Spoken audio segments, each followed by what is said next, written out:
Gulf of Suez, September 9, 1969, 3:37 a.m. Three Israeli landing craft approached the Egyptian coastline under cover of darkness. Lieutenant Colonel Baruch Pinko Harel stood on the lead vessel watching the shoreline through night vision optics, his heart pounding as the ramps prepared to drop. Behind him sat six captured Soviet T-55 tanks, repainted in Egyptian Army colors, with Arabic identification numbers stenciled on their turrets. Inside those tanks sat Israeli crews wearing Egyptian uniforms, helmets, and insignia. The vehicles carried Egyptian military radios broadcasting routine convoy chatter in Egyptian accented Arabic. And for the next 10 hours, these 100 Israeli soldiers would drive deep into Egyptian territory, destroying military installations while Egyptian checkpoints saluted them as friendly forces. This was Operation Raviv, the most audacious deception operation of the War of Attrition. The only major ground offensive Israel launched against Egypt during the entire conflict, and a mission so bold that Egyptian forces would mistake an Israeli armored column for their own troops, allowing enemy tanks to penetrate 50 kilometers into Egypt, destroy 12 military outposts, demolish radar stations that protected the entire Red Sea coast, and withdraw successfully with almost no casualties. The landing ramps dropped. The first T-55 rolled onto Egyptian soil with a rumble that seemed impossibly loud in the pre-dawn silence. Then the second tank, the third. Armored personnel carriers followed, their treads biting into sand as they formed up on the beach. An entire Israeli armored force had just landed on the wrong side of the Gulf of Suez in enemy territory, with no easy extraction if things went wrong. And their survival depended entirely on convincing Egyptian forces that these enemy soldiers were actually their own troops conducting routine operations. Within minutes, the force formed into an Egyptian-style convoy and began moving south along the coastal road toward their first target. Egyptian sentries at distant checkpoints saw the column approaching and assumed it was a reinforcement convoy from the northern sector. They had no reason to suspect otherwise. The vehicles displayed proper Egyptian markings. Radio communications matched standard Egyptian protocols. And the concept of Israeli armor conducting an amphibious landing to attack from the west was so implausible that no one had even considered it possible. For 10 hours, that impossible deception held. Egyptian officers saluted Israeli tanks. Egyptian checkpoints waved the column through without inspection.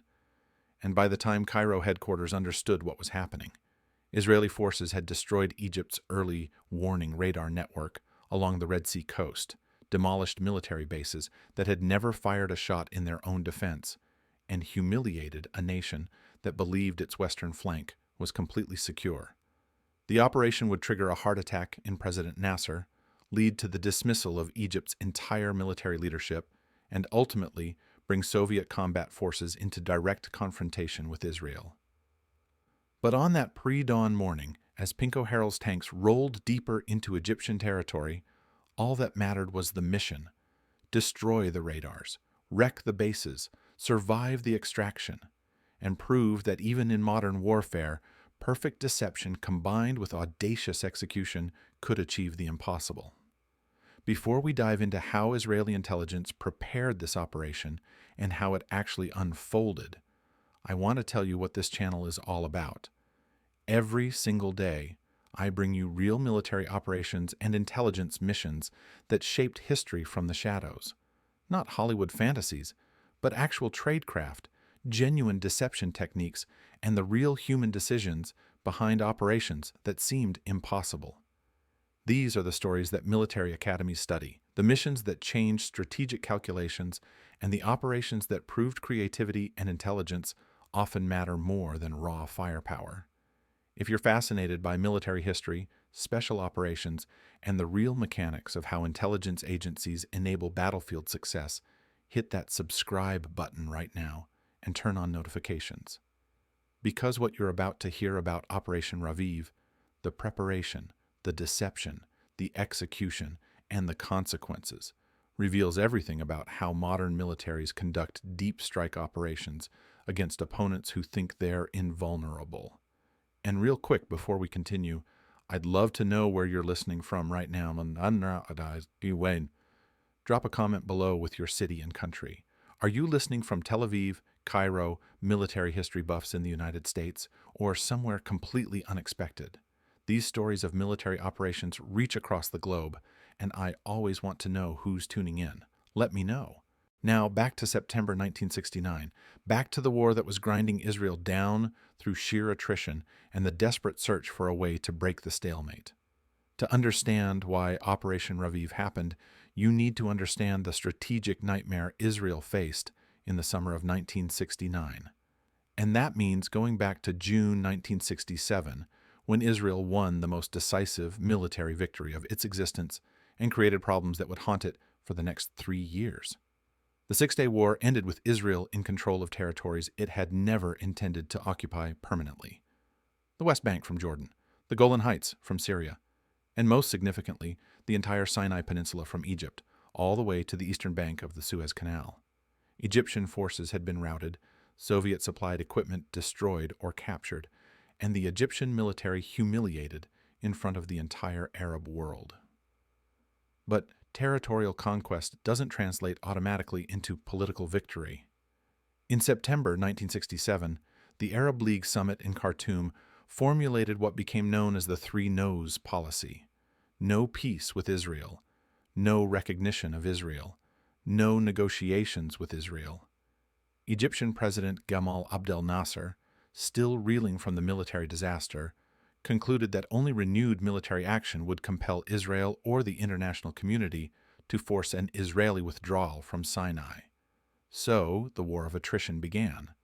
Not as a single battle or campaign, but as a grinding, bloody conflict of artillery barrages, commando raids, and airstrikes that lasted from 1967 to 1970. Egypt's strategy was simple. They couldn't defeat Israel in conventional warfare, but they could make holding Sinai so costly in Israeli casualties that political pressure would force a withdrawal. Every day, Egyptian artillery pounded Israeli positions along the Bar-Lev line, the chain of fortifications Israel had built along the east bank of the canal. And every day, Israeli soldiers died in bunkers, while their government searched desperately for a way to stop the bombardment without triggering a full-scale war. By March 1969, the conflict escalated dramatically. On March 8th, Nasser officially proclaimed the launch of the War of Attrition, characterized by large-scale shelling along the Suez Canal, extensive aerial warfare, and commando raids into Israeli-held territory. The next day, March 9th, Israeli mortars killed Egyptian Chief of Staff General Abdul Munim Riyad while he was visiting frontline positions. The war had moved from sporadic clashes to sustained combat operations, and Egypt had advantages that made the conflict particularly brutal for Israel. Egypt's population was 10 times larger, giving them effectively unlimited manpower. Their Soviet-supplied artillery outnumbered Israeli guns significantly. And most critically, they were fighting from prepared defensive positions on the west bank of the canal, which Israel couldn't easily attack without crossing water under fire. The static nature of the conflict meant Israel's advantages in mobility and armored warfare were neutralized. This wasn't the open desert warfare where Israeli tanks had excelled. This was trench warfare, artillery duels, and attritional combat that favored the side with more men and more shells. Israel tried various approaches to break the stalemate. In July 1969, combined Shayetet 13 and Sayeret Matkal commandos conducted Operation Bulmus 6, raiding Green Island, an Egyptian fortress in the Gulf of Suez.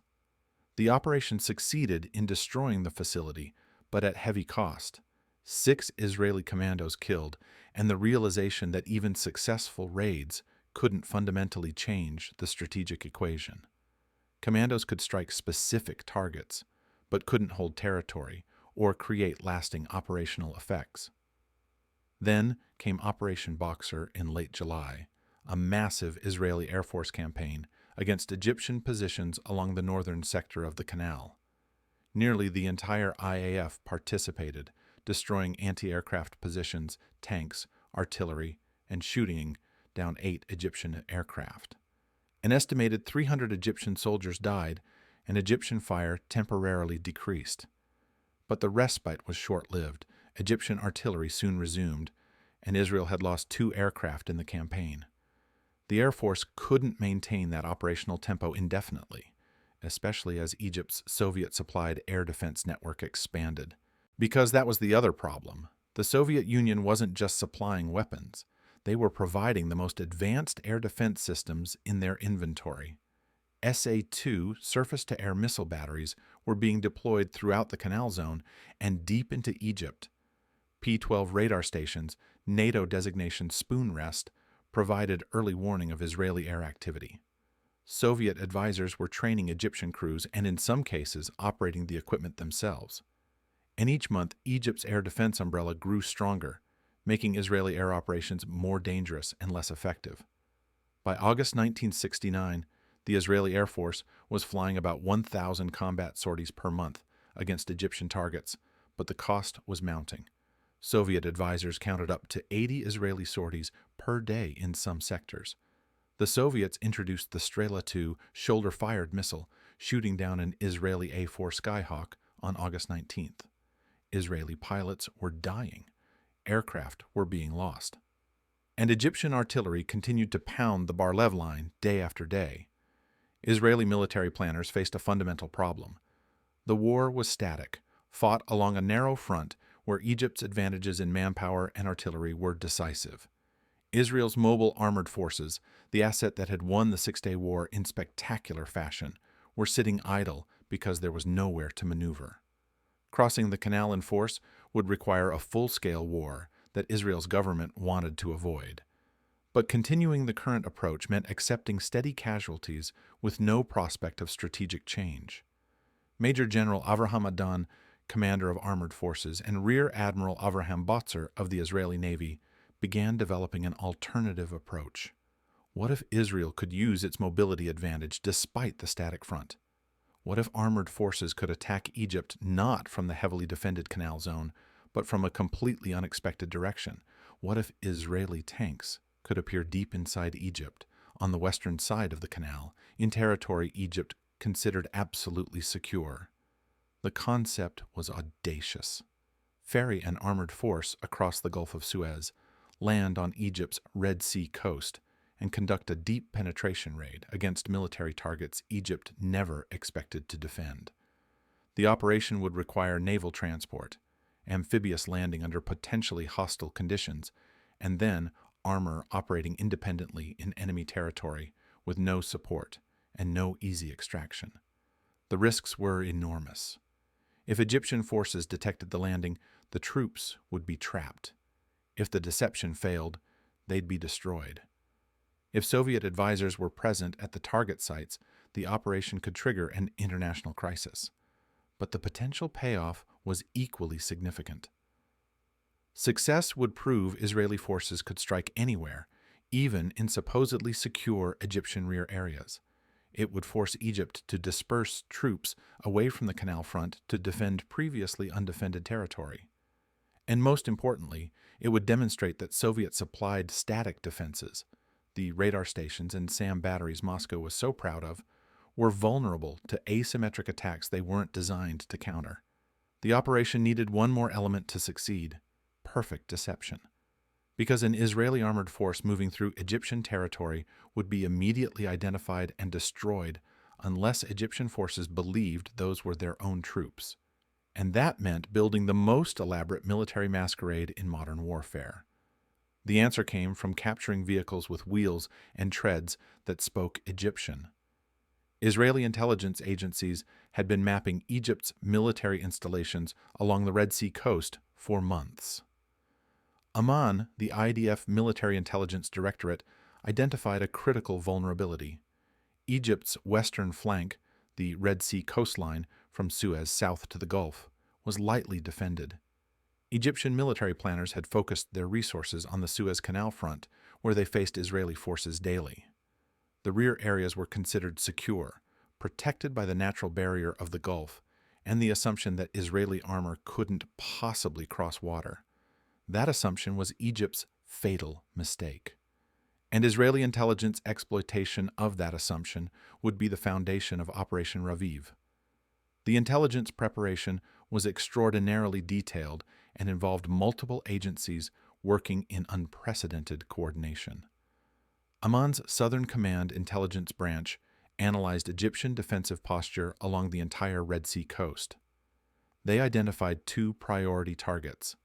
First, a radar installation at Ras Abu Daraj, part of Egypt's early warning network that detected Israeli aircraft operations over the Red Sea and Gulf of Suez. Second, a larger facility at Ras Za'afarana that included another P-12 radar station, an Egyptian army camp, artillery positions, and fuel and ammunition depots. But knowing where the targets were located wasn't enough. Israeli planners needed detailed intelligence on Egyptian troop strength, alert levels, response times, and most critically, the routines and habits that could be exploited for deception. That's where Mossad's human intelligence network came in. Mossad operated sources throughout Egypt, including merchant sailors, port employees, truck drivers, and individuals with access to military logistics. These sources couldn't penetrate high-level strategic planning, but they could report on practical details that operational planners needed. Convoy schedules along coastal roads, guard rotation patterns at military installations, when officers were present versus when facilities were running on skeleton crews. The level of discipline and alertness at various Egyptian positions. The intelligence picture that emerged was encouraging. Egyptian forces on the Red Sea coast operated with minimal supervision. Officers often left posts early, especially during periods of religious observance when discipline relaxed. Checkpoints along coastal roads routinely waved through convoys without rigorous inspection, assuming any military vehicles in the area must be authorized. And crucially, Egyptian command structure was highly centralized. Local units didn't have authority to challenge or investigate unfamiliar convoys. They reported up the chain of command and waited for instructions, which could take hours to arrive.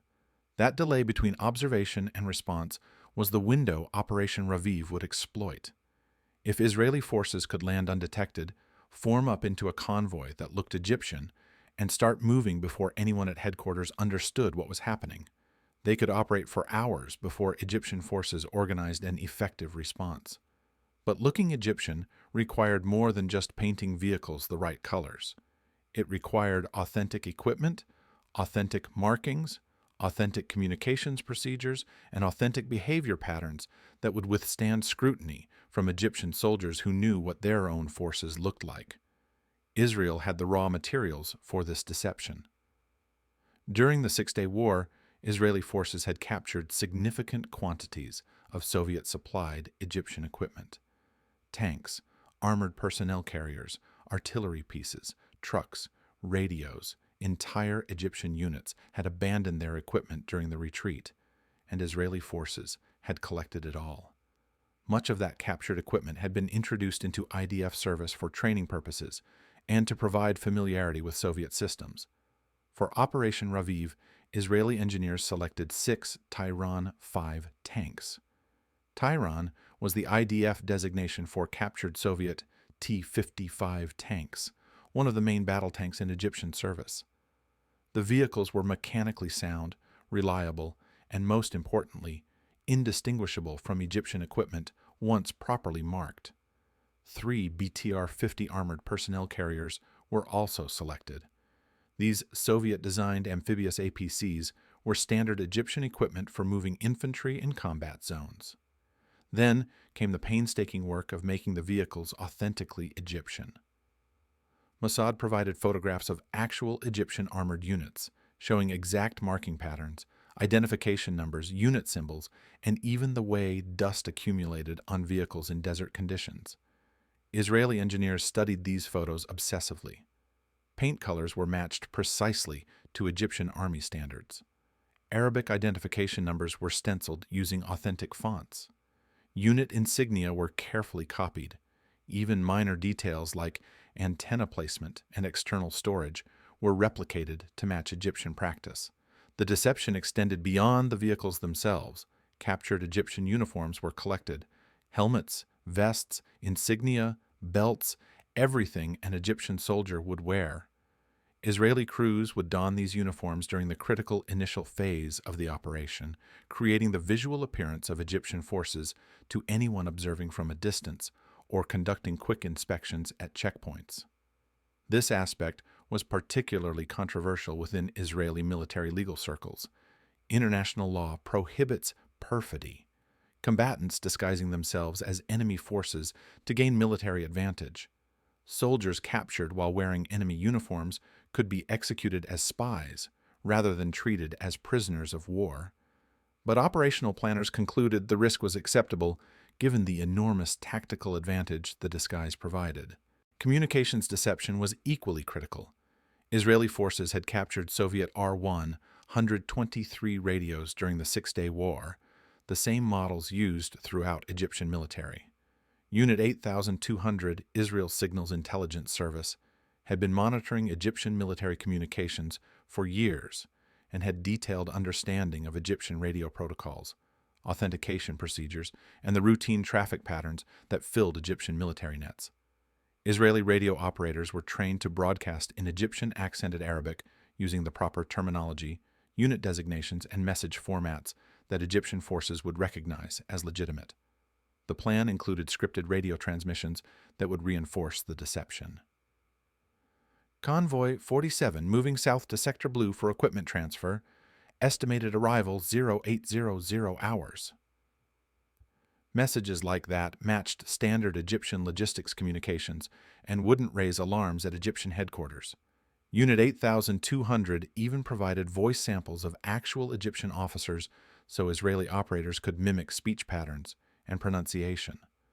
But the most remarkable intelligence preparation involved a Shayetet Matkal reconnaissance team that was inserted into Egyptian territory 48 hours before the main operation.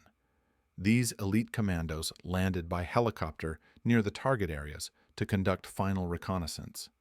They confirmed the locations of radar installations, observed guard patterns, marked threats along the route, and measured distances for planning purposes. They also provided real-time intelligence on Egyptian alert levels in the critical days before the operation launched. This shadow team operated entirely independently, with no support and no extraction plan if they were compromised.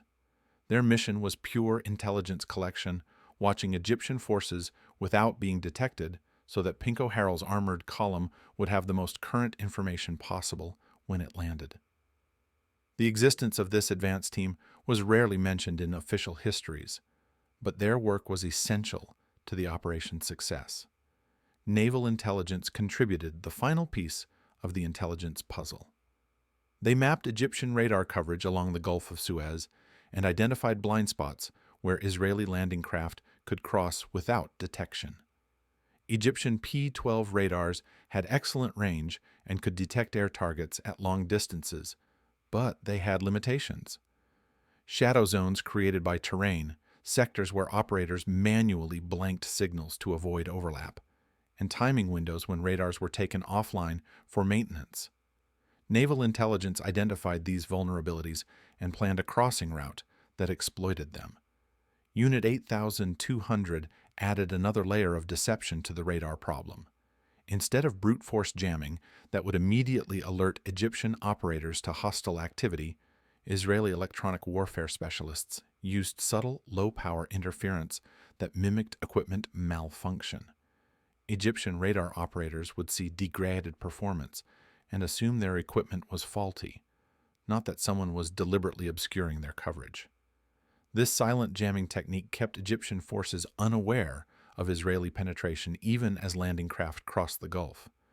The final intelligence confirmation came just days before the operation launched.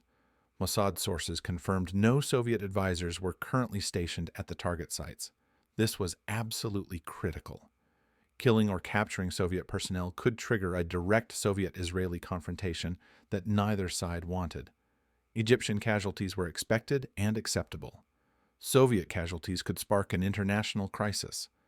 The confirmation of their absence gave Israeli political leadership confidence to authorize the operation. All the intelligence pieces were in place. The targets were identified. The vulnerabilities were mapped. The deception materials were prepared. The advance reconnaissance team was inserted. The radar blind spots were identified. The Soviet advisor locations were confirmed. And on September 7th, 1969, Israeli Shayetet, 13 naval commandos launched the preliminary operation that would ensure the landing force reached Egyptian shores safely. Operation Escort was the unsung first phase of Raviv. 8 Shayetet 13 operators mounted 2 Mayal human torpedoes, Italian-designed underwater vehicles that required the operator to ride externally like a motorcycle. The commandos crossed the Gulf of Suez underwater and approached the Egyptian naval anchorage at Ras Sadat, just north of where the main force would land 2 days later. Their mission was simple but extraordinarily dangerous.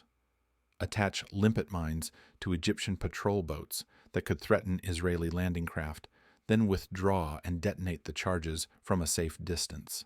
The operation succeeded perfectly in its primary objective.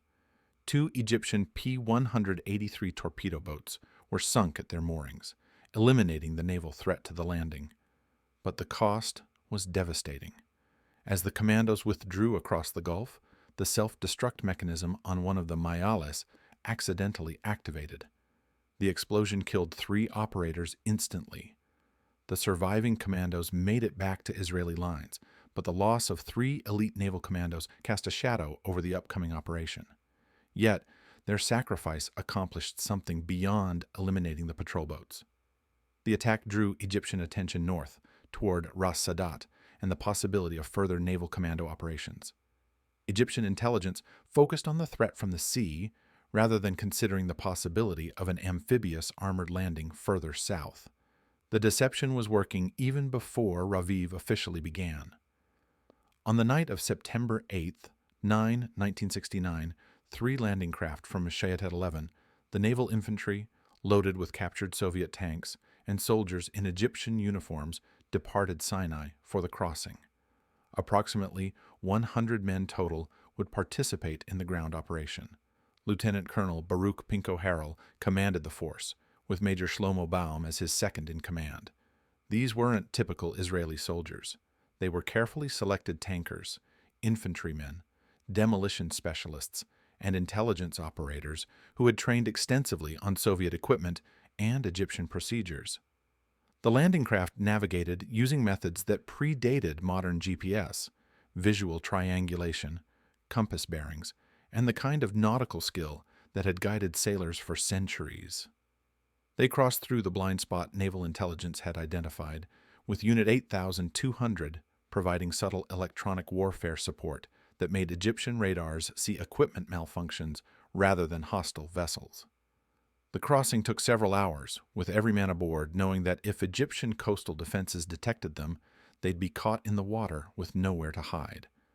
At 3:37 a.m. on September 9th, the landing ramps dropped at El Hafer, 40 kilometers south of Suez and 20 kilometers south of the anchorage at Ras Sadat, where Operation Escort had struck 2 days earlier. Shayetet 13 survivors from that operation had secured the beachhead in advance, confirming no Egyptian forces were in the immediate area. The tanks rolled off the landing craft onto Egyptian sand, followed by the BTR-50 personnel carriers carrying infantry and support troops. Within minutes, the force had formed up into an Egyptian-style convoy formation. Vehicles were heavily laden with extra fuel and ammunition, since resupply would be impossible once operations began. Radio operators began broadcasting routine convoy chatter on Egyptian frequencies using the captured R1 123 radios. The messages matched standard Egyptian logistics communications perfectly because they'd been scripted based on months of Unit 8200 monitoring actual Egyptian traffic patterns. The column began moving south along the coastal road toward Ras Abu Daraj, the first target. The road was narrow, winding through desert terrain with occasional rocky outcrops. Egyptian checkpoints were spaced along the route to monitor military traffic and watch for infiltrators. But those checkpoints were designed to stop enemies approaching from the east across Sinai, not friendly-looking convoys moving along the coast from the north. Around 4:30 a.m., the Israeli column approached its first test. an Egyptian checkpoint ahead of them, visible in the pre-dawn darkness by the glow of lights and the silhouettes of sentries. Harrell's lead vehicle maintained steady speed, neither accelerating to avoid inspection nor slowing suspiciously. Radio operators broadcast another routine message. Convoy continuing south on schedule, no issues to report. Egyptian sentries emerged from their post as the lead vehicle approached. They saw tanks with proper Egyptian markings, heard Arabic radio chatter on military frequencies, and saw figures in Egyptian helmets in the dim light. Every visual and auditory cue said friendly forces. The sentries saluted as the lead tank passed, then waved the rest of the convoy through without stopping any vehicles for inspection. The confirmation bias was perfect. Egyptian soldiers saw what they expected to see, their own forces conducting authorized operations. The Israeli crews barely breathed as they rolled past the checkpoint. This was the moment when the entire deception could have collapsed. One alert sentry demanding proper authentication codes. One officer deciding to inspect the convoy personally. One radio call to headquarters requesting confirmation of authorization.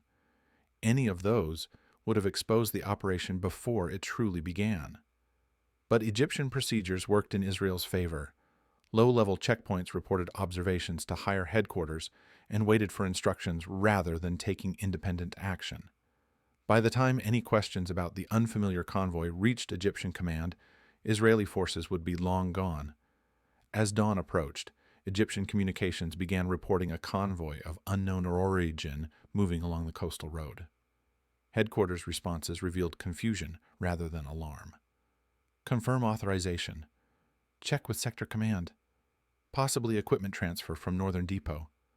The reports lacked urgency because no one considered the possibility that enemy forces were operating 50 kilometers inside Egyptian territory.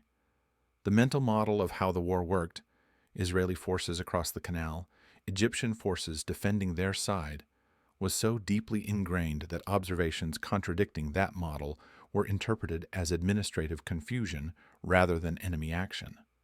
Unit 8200, monitoring Egyptian communications in real time from collection sites in Sinai, reported these intercepts to Harrell's force.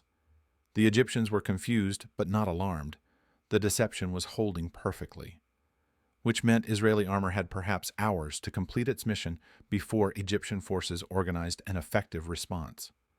At approximately 6 a.m., with the sun rising over the Red Sea, Israeli tanks arrived at Abu Darag.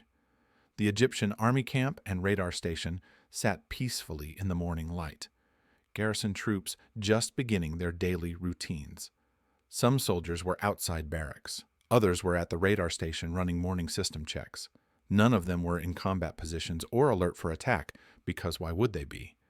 This was rear area Egypt, protected by the Gulf, hundreds of kilometers from any Israeli forces. Then, Israeli tanks opened fire at point-blank range. The engagement at Abu Darag lasted less than an hour, but it was utterly devastating for the Egyptian defenders.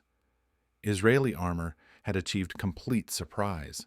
Egyptian troops had no heavy weapons immediately available and no prepared defensive positions because they'd never expected to defend against armor. Some tried to resist with small arms fire, which was completely ineffective against tank armor. Others scattered into the desert. A few attempted to surrender to what they still thought might be rogue Egyptian forces conducting some kind of coup. Israeli demolition specialists trained on captured Soviet radar equipment placed explosives not just around the P-12 installation, but inside the control cabin. They knew exactly which components to destroy to ensure the radar would be inoperable for weeks, not days. Power relays, rotating mechanisms, frequency modulators, all precisely targeted to maximize damage and reconstruction time. The charges detonated with a distinctive sharp crack, followed by secondary explosions as fuel stores and ammunition depots caught fire. Black smoke columns rose into the morning sky, visible for miles. Egyptian forces elsewhere along the coast would see those smoke plumes and wonder what was happening, but they still wouldn't understand the scope of what was unfolding. By 7:17 a.m., Abu Darag was secured, The radar was destroyed. Egyptian casualties numbered in the dozens, and Israeli forces had suffered not a single serious injury. The column moved north towards Ras Za'afarana, the larger target. Along the way, they passed more Egyptian checkpoints. By now, some of the sentries had heard radio reports about unusual convoy activity and unauthorized operations, but the convoy still displayed Egyptian markings, still broadcast on Egyptian frequencies, and still looked like Egyptian armor. Confirmation bias remained powerful. Several Egyptian soldiers actually saluted the Israeli tanks as they passed. Unit 8,200 intercepts of Egyptian communications revealed the growing confusion in Cairo headquarters. One transcript captured an Egyptian officer shouting about mutiny. "These are Egyptians killing Egyptians. This is internal. Identify the rogue battalion." Another officer demanded authentication codes that never came because the Israeli operators obviously couldn't provide legitimate Egyptian codes.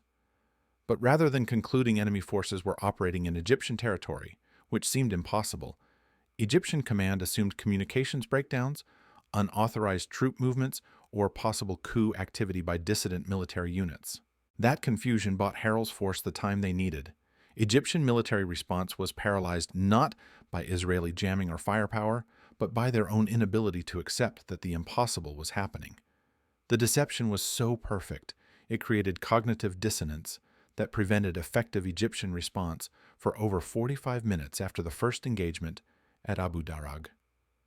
Around 8 a.m., Israeli armor rolled into Ras Za'afarana, a much larger facility than Abu Darag. This was a full military district with significant installations. Another P-12 radar station, multiple artillery positions, truck parks with dozens of vehicles, fuel depots, ammunition stores, command posts, and hundreds of garrison troops who were about to experience the shock of their lives. The attack followed the same pattern as Abu Darag, but on a larger scale. Tanks fired high explosive rounds point-blank into buildings and equipment. BTR-50 personnel carriers disgorged infantry who cleared facilities room by room. Demolition teams systematically destroyed everything of military value. The radar station received the same expert demolition work that had wrecked Abu Darag's installation. Fuel stores ignited in massive fireballs that sent flames hundreds of feet into the air. Ammunition depots exploded in chain reactions that continued for minutes. Egyptian troops were completely unprepared and outgunned. Most had no heavy weapons immediately available.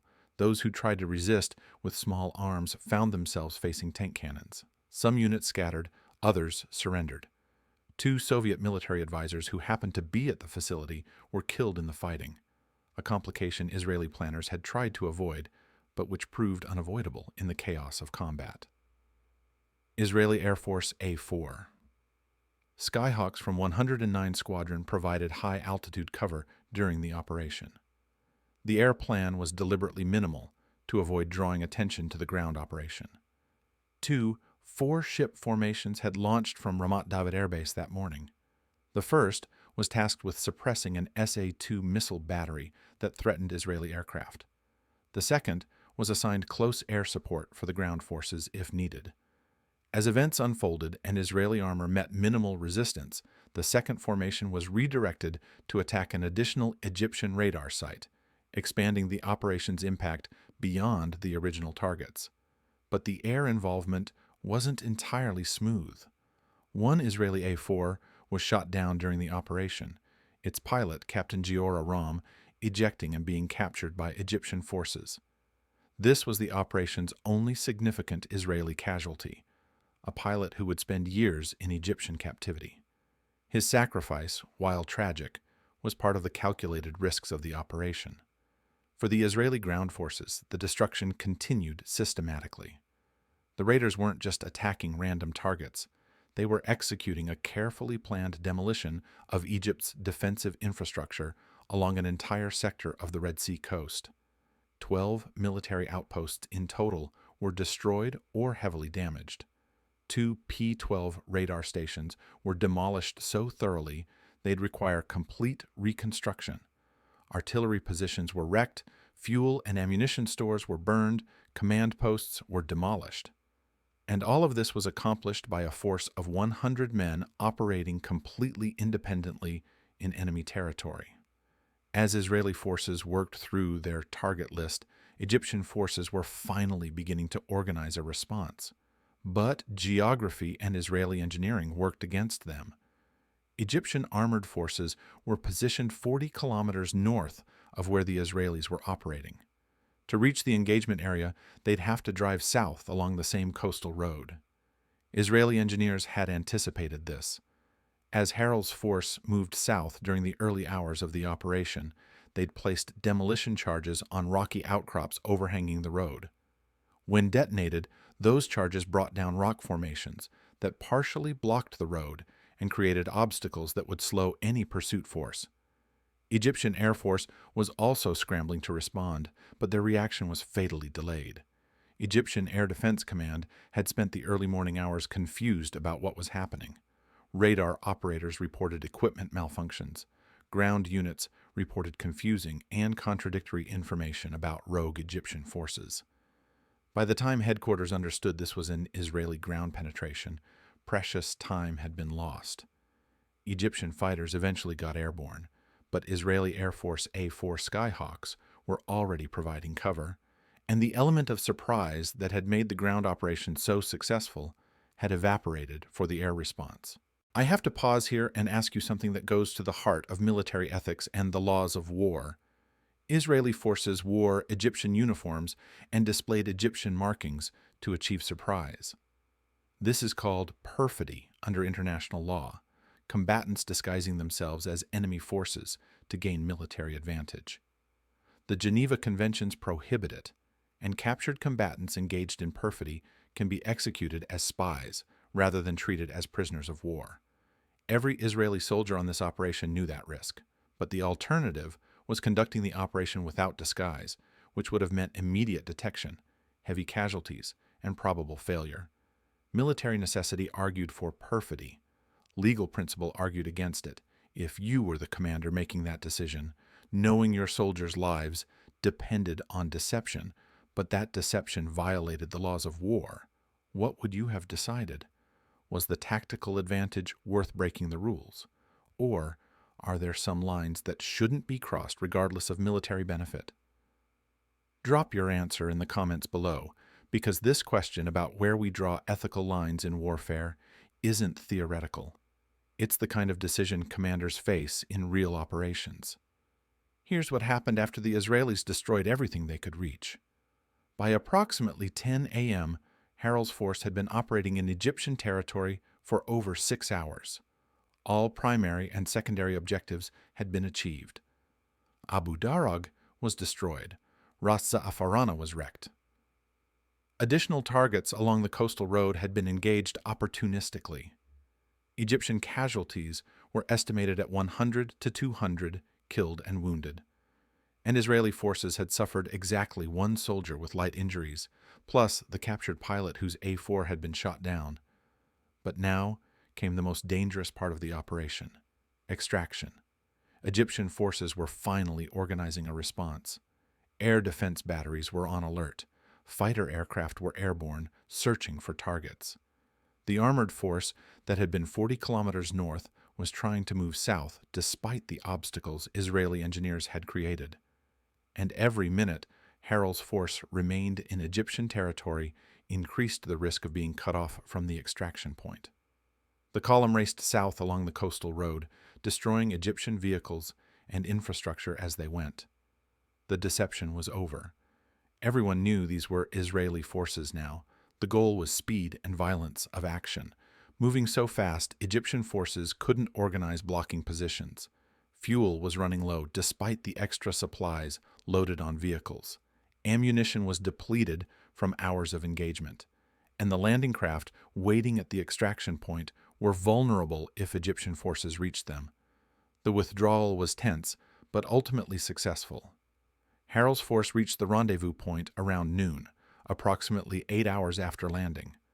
The landing craft were waiting exactly where they were supposed to be, engines running, ramps ready to drop for emergency evacuation. Tanks and APCs rolled aboard in reverse order from the landing, heaviest vehicles last to maintain defensive posture until the final moment. Egyptian forces were closing in, but they arrived too late. By the time Egyptian armor reached the area, Israeli landing craft were already withdrawing across the Gulf. Egyptian artillery fired at the retreating vessels, but the range was too great for effective fire. Egyptian Air Force conducted some attacks, but faced Israeli Air Force cover and accomplished nothing. The extraction succeeded with 0 casualties. At approximately 12 o'clock noon, Israeli forces were back on the Sinai side of the Gulf. Total time for the operation from landing to extraction, 10 hours. Total Israeli casualties, 1 pilot captured, 1 soldier lightly injured. Total Egyptian casualties, estimated 100 to 200 killed and wounded, 2 Soviet advisors dead, 12 military outposts destroyed, 2 radar stations demolished, and Egypt's sense of security along its western flank shattered. Operation Raviv, the 10-hour war, was over, but its consequences were just beginning. The immediate Egyptian reaction was shock, rage, and humiliation. On September 10th, the day after the raid, President Gamal Abdel Nasser learned the full details of what had happened. According to multiple sources, the news triggered a heart attack. Nasser had built his political legitimacy partly on resistance to Israel and military strength after the Six-Day War defeat. Now, Israeli forces had penetrated 50 kilometers into Egyptian territory, operated with impunity for 10 hours, destroyed military installations Egypt thought were secure, and withdrawn successfully. The psychological blow was as devastating as the military damage. Nasser survived the heart attack and recovered enough to take decisive action. 10 days after the raid, he dismissed Egypt's entire senior military leadership. Chief of Staff General Ahmad Ismail Ali was fired. Navy Commander Vice Admiral Fuad Abu Zikri was relieved. The commander of Egypt's Red Sea District was cashiered. Dozens of other officers were removed from command or forced into retirement. The purge was brutal and necessary from Nasser's perspective. Someone had to be held accountable for the catastrophic intelligence and security failure that allowed Operation Raviv to succeed. But beyond the personal consequences for Egyptian leadership, the operation had strategic implications that would reshape the War of Attrition and ultimately bring Soviet combat forces into direct confrontation with Israel. The immediate tactical impact was significant. Egypt's early warning radar coverage along the Red Sea coast was blind for weeks. The P-12 installations at Abu Darag and Ras Za'afarana weren't just damaged. They were demolished so thoroughly that complete reconstruction was required. Replacement equipment had to be shipped from the Soviet Union. Trained crews had to be reassigned from other locations or newly trained. Defensive positions had to be rebuilt with much heavier fortifications than before. And most importantly, Egyptian forces had to completely rethink their defensive posture along what they'd assumed was a secure flank. Israeli Air Force benefited immediately from the radar gap. Without early warning from the Red Sea coast installations, Egyptian air defense had reduced reaction time and decreased ability to coordinate interceptor responses. Israeli pilots could plan missions knowing Egyptian radar coverage had holes that hadn't existed before. The operational freedom this provided was temporary. Egypt would eventually restore the radar network, but it gave Israel weeks of improved conditions for air operations. Psychologically, the impact was even more significant. Operation Raviv proved that Israeli forces could appear anywhere, even in supposedly secure Egyptian rear areas protected by natural barriers. Egyptian military planners had to assume every sector was potentially vulnerable. Troops had to be dispersed away from the Suez Canal front to defend previously undefended areas. Resources had to be diverted to building fortifications and early warning systems in places that had never needed them before. The entire Egyptian defensive calculus shifted from concentrated defense of the Canal Zone to dispersed defense of the entire Western Front. For Israel, Operation Raviv demonstrated that creative operations exploiting intelligence and deception could achieve outsized strategic effects with minimal casualties. The operation became a template studied at military academies for decades. It proved that modern warfare wasn't just about firepower and technology. Intelligence preparation, operational deception, and audacious execution could defeat numerically superior forces with sophisticated Soviet-supplied equipment. But the operation also sent a message to Moscow that Israeli planners may not have fully anticipated. Soviet military advisors in Egypt had assured Egyptian leadership that their radar network and SAM batteries made Israeli attacks increasingly difficult and costly. The sophisticated P-12 radars could detect aircraft at long range. The SA-2 missiles could shoot down Israeli jets. The integrated air defense network would eventually neutralize Israeli air superiority. Operation Raviv showed those assurances were hollow. Static defenses, no matter how sophisticated, were vulnerable to asymmetric attacks they weren't designed to counter. Radar stations that could detect aircraft hundreds of kilometers away were helpless against tanks that rolled up to their perimeter and demolished them with direct fire. SAM batteries that could engage high-altitude bombers couldn't defend against ground assault. The entire Soviet-designed defensive system that was supposed to make Egypt secure had failed catastrophically because Israeli planners found an approach the system wasn't built to handle. This was embarrassing for Soviet military prestige. Moscow had invested enormous resources in Egypt's defense, and Israeli forces had just proven that investment could be circumvented by creative operational planning. The embarrassment accelerated Egyptian requests for even deeper Soviet involvement. If Soviet equipment operated by Egyptian crews couldn't stop Israel, maybe the solution was Soviet personnel operating the equipment themselves. In January 1970, 4 months after Operation Raviv, President Nasser secretly flew to Moscow for high-level consultations. He requested Soviet SAM battalions with Soviet crews to operate them. He requested Soviet pilots to fly combat missions in Egyptian markings. He was essentially asking the Soviet Union to commit its own forces to combat against Israel, which would transform the War of Attrition from a regional conflict into a direct superpower confrontation.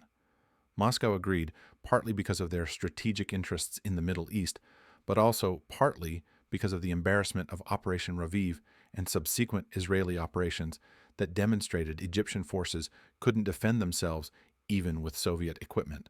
Soviet SAM battalions deployed to Egypt with Soviet operators. Soviet pilots arrived and began flying MiG-21S in Egyptian colors. The escalation was exactly what Israeli political leadership had hoped to avoid, but it was a direct consequence of operations like Raviv that had humiliated Egypt so thoroughly they needed Soviet intervention to restore some measure of defensive capability.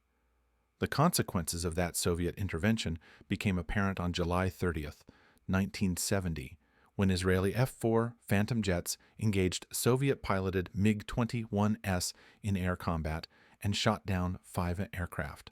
Soviet pilots died in combat against Israeli forces. The superpowers were directly engaged in military confrontation. The crisis forced both the United States and Soviet Union to pressure their respective allies toward a ceasefire that finally took effect in August 1970, ending the War of Attrition after 3 years of grinding combat. Had Operation Raviv contributed to prolonging the war by triggering Soviet escalation? Or had it been necessary to demonstrate Israeli resolve and capability? Strategic analysts debated these questions for years. The operation was brilliant tactically and achieved every military objective with minimal casualties. But the strategic consequences included deeper Soviet involvement and continued conflict for nearly another year. Israel conducted a follow-up operation in December 1969 that built on Raviv's success and further humiliated Egyptian forces.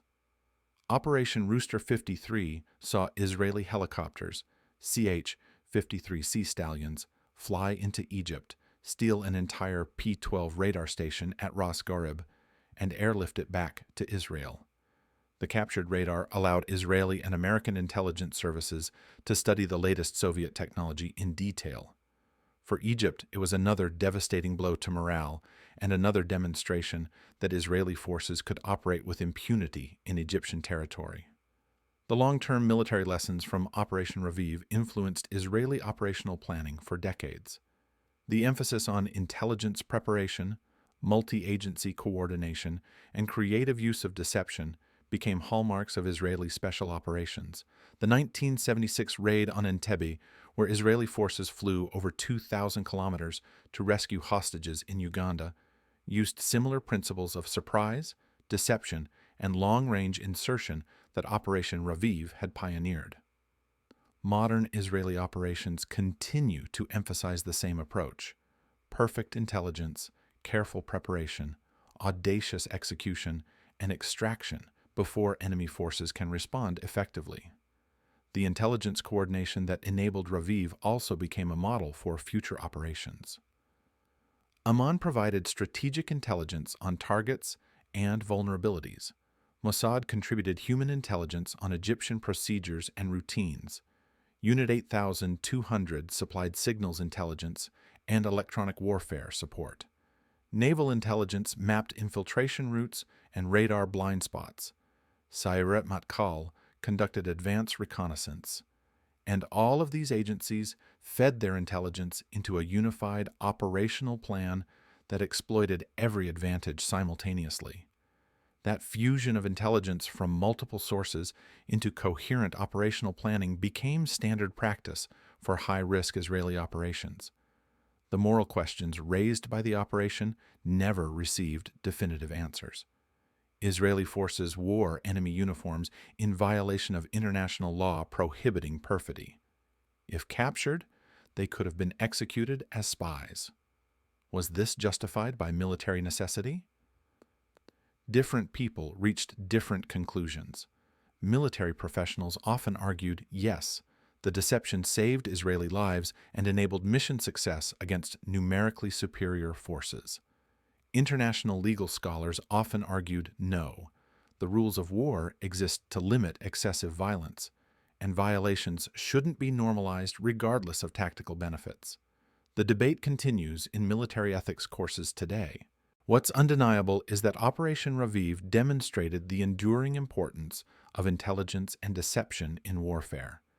The Israeli force numbered only 100 men with 9 vehicles. Egyptian forces in the area numbered in the thousands, with significantly more equipment. Yet, through perfect intelligence preparation and flawless execution of operational deception, the smaller force achieved complete surprise, operated independently for 10 hours in enemy territory, accomplished all objectives, and extracted successfully with minimal casualties. The 3 Shayetet 13 commandos who died in Operation Escort, the preliminary mission that sank Egyptian patrol boats, are often forgotten in histories of Operation Raviv. But their sacrifice was essential to the main operation's success. Without eliminating those patrol boats, Israeli landing craft would have been intercepted during the crossing or extraction. The commandos died when a torpedo self-destructed prematurely during their withdrawal, a tragic accident that cost 3 lives in service of an operation that would change the strategic calculation of an entire war. If you've made it this far, thank you for taking this journey through one of the most remarkable military deception operations in modern history. This channel is dedicated to bringing you real military operations and intelligence missions every single day. These aren't sanitized Hollywood versions or propaganda narratives. These are actual operations with genuine tradecraft, real moral complexities, and strategic consequences that shaped history. From World War II commando raids to modern special operations, from intelligence deceptions to technological innovations, these stories reveal how wars are actually fought and how intelligence enables military success. If you haven't subscribed yet, now's the perfect time. Hit that button and turn on notifications so you never miss an episode. Because the stories of military operations that achieved the impossible are still being written, and understanding how intelligence and deception work helps us understand everything from historical conflicts to current events. But before we finish, there's one more question worth asking. So, what do you think?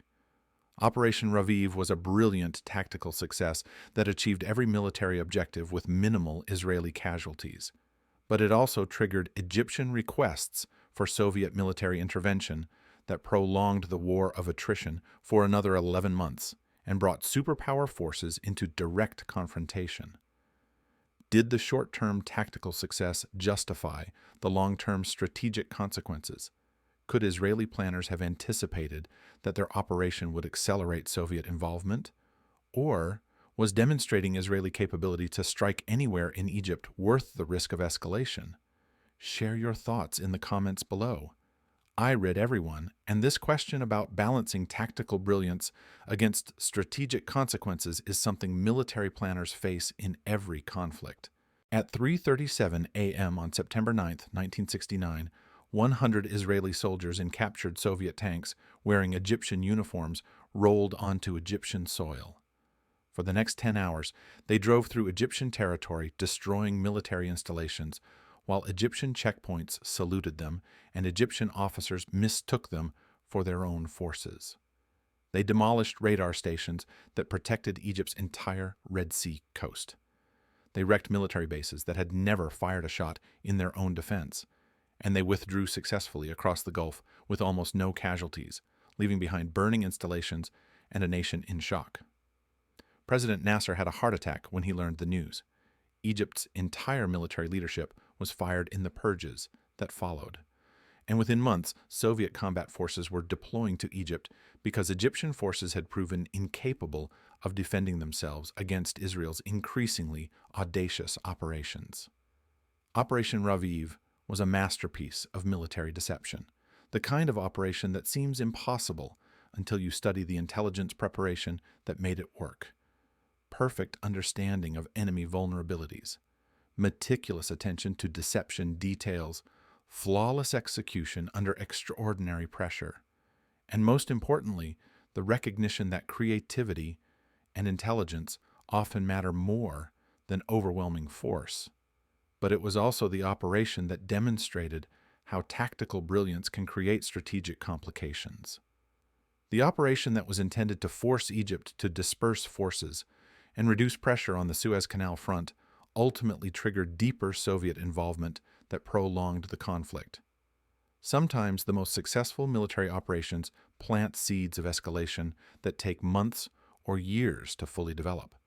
10 hours of warfare in September 1969 reshaped the War of Attrition, altered superpower calculations in the Middle East, and proved that even in the age of sophisticated radars and surface-to-air missiles, a small force with perfect intelligence and audacious deception can achieve what seems impossible.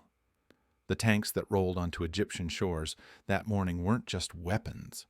They were instruments of psychological warfare, carrying messages that Egypt's defenses were porous and Israel's reach was unlimited. And those messages, more than the physical destruction they caused, changed how both sides thought about the conflict and what would be required to end it.